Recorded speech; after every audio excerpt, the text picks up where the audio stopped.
हमने देखो Hyperloop basically it's a technology which is still being experimented. We also have one major experiment going on in IIT Madras, and I'm also part of that group as an engineer. Those are very good young dynamic engineers, students who have just passed out.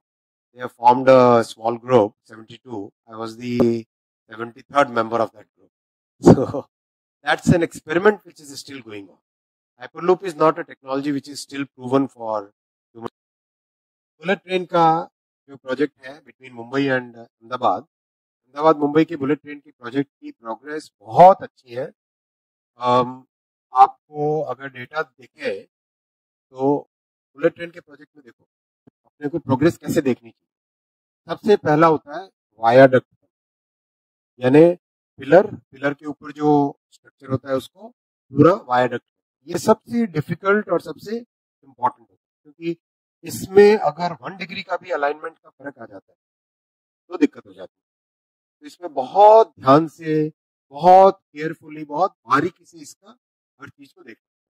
इसीलिए हर जगह हम focus करते हैं viaduct के कितने kilometre हुए और viaduct की क्वालिटी कैसी आ रही है, वायाडक्ट का मैन्युफैक्चर कंस्ट्रक्शन कैसा चल रहा है. तो 270 किलोमीटर का वायाडक्ट बना, 270 किलोमीटर का वायाडक्ट पूरा बना, और ये 272 लिखे, 272 किलोमीटर का वायाडक्ट बन गया. वायाडक्ट के बाद में उसके ऊपर गर्डर्स लगते हैं, जो आपने वीडियोस देखे होंगे. गर्डर की टोटली नई टेक्नोलॉजी है. उसके ऊपर ट्रैक लगता है, फिर बिजली के पोल लगते हैं और फिर बाद में सिग्नलिंग. तो हर चीज एक सीक्वेंस में चलती है. समझाने के लिए बोल रहे हैं, आप देखोगे अपने तरीके से. तो ये प्रोग्रेस अभी इतना अच्छा मोमेंटम पिकअप हुआ है कि करीब करीब 1 महीने में 14 किलोमीटर के आसपास का, करीब करीब 12-13-14 किलोमीटर डिपेंडिंग अपॉन, किसी महीने में 12, इस तरह का काम लगातार चल. बहुत अच्छी प्रोग्रेस है. जो सबसे इम्पोर्टेंट शुरू में दिक्कत थी कि भाई महाराष्ट्र ने परमिशन नहीं दी थी. वो परमिशन एकनाथ शिंदे जी की और देवेंद्र भाई फडणवीस जी की सरकार बनी, उसके बाद में सारी परमिशन मिल गई. वहां लैंड एक्विजिशन करीब करीब कंप्लीट होने को आया. तो अब जो प्रोग्रेस गुजरात में देख रहे हैं वैसी की वैसी प्रोग्रेस तो महाराष्ट्र में भी देखने को मिलेगी जल्दी, बहुत जल्दी. फटाफट काम चालू भी हो गया. फिर जो टर्मिनल स्टेशन होते हैं उसकी बड़ी इंपॉर्टेंस होती है. तो बीकेसी में जो टर्मिनल स्टेशन है मुंबई में, उसका वो अंडरग्राउंड है. आप सबको प्रोजेक्ट के बारे में जानकारी होगी. वो सारा का सारा स्टेशन अंडरग्राउंड, और उसके ऊपर बड़ी बिल्डिंग है जैसे जापान में टोक्यो में, उस तरह से उसका पूरा उसकी पूरी डिजाइन की हुई है. तो अंडरग्राउंड स्टेशन बनाने के लिए उसके जो मेजर काम होता है, पाइलिंग करके, सीकेंट पाइलिंग बोलते हैं उसको. तो सीकेंट पाइलिंग के जरिए से कंप्लीट उसका नीचे का फाउंडेशन का स्ट्रक्चर बना.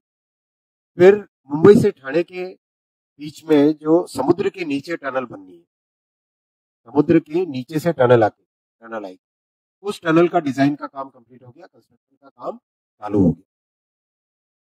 जितने भी पुल है, अपने 8 पुल है, 8 नदियां हैं बीच में, 8 के 8 नदियों पे पुल, ब्रिज बनाना, वो भी काम कंप्लीट होने को आया. मतलब अच्छी उसमें प्रोग्रेस. फिर जो डिपो है साबरमती, उस डिपो का काम प्रोग्रेस अच्छा चला.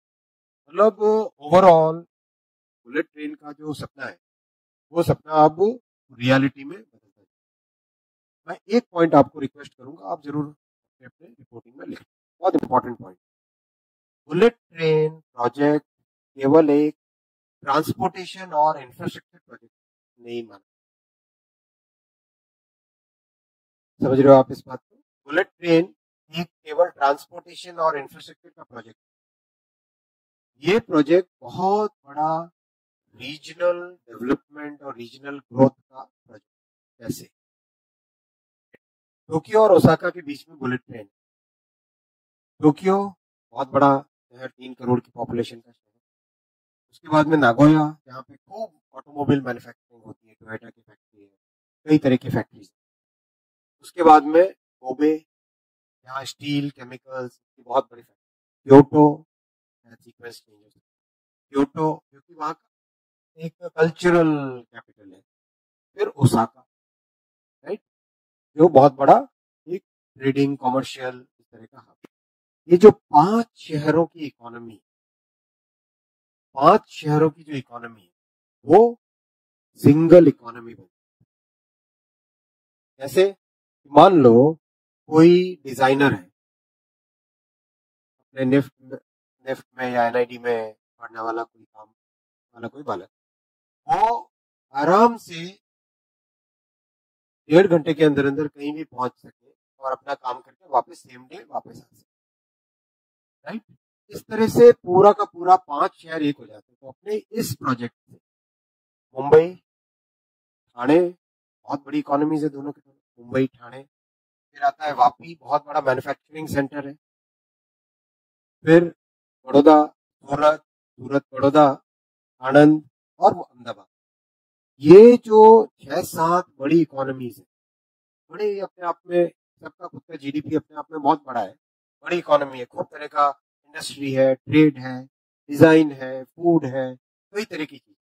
इन सब को प्रैक्टिकली 1+1 2 के बजाय 1+1 11 बने। अपने को ये समझना बहुत जरूरी। इसीलिए ग्रोइंग इकोनॉमीज में इतना इन्वेस्टमेंट, इतना फोकस इस तरह के हाई स्पीड ट्रांसपोर्टेशन प्रोजेक्ट। अब मान लो ये प्रोजेक्ट इस तरह से बनता है तो कोई व्यक्ति सूरत से मुंबई जाए, अपना काम करे, वापस घर आ जाए, अहमदाबाद से सूरत जाए, अपना काम करे, घर वापस आ जाए। ये फैसिलिटी पॉसिबल होती है हाई स्पीड बुलेट।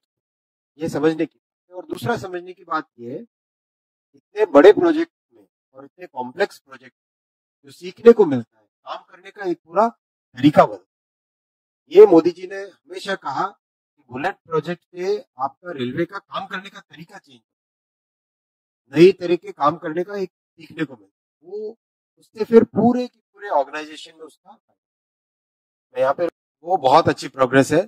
सूरत स्टेशन में तो मेरे ख्याल से फर्स्ट फेज का जो काम है वो अपने आप में काफी बढ़ गया है और सेकंड फेज अब उसका अप्रूव होने को जा रहा है। वो बुलेट से अलग है, जो इनका प्रश्न है बुलेट से अलग है। और अहमदाबाद का टेंडर होके एलोकेशन हो गया आगे काम, और प्री वर्क बहुत सारा काम हो गया। देखो, स्टेशन बनाने में, एक एग्जिस्टिंग स्टेशन को रीडेवलप करने में सबसे बड़ी डिफिकल्ट चीज क्या है, वो अपने को समझने की जरूरत है।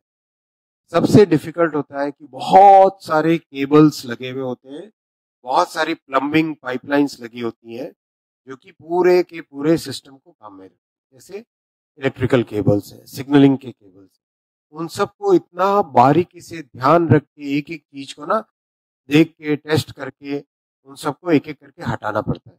उसके बाद में आप कंस्ट्रक्शन चालू कर पाते हैं।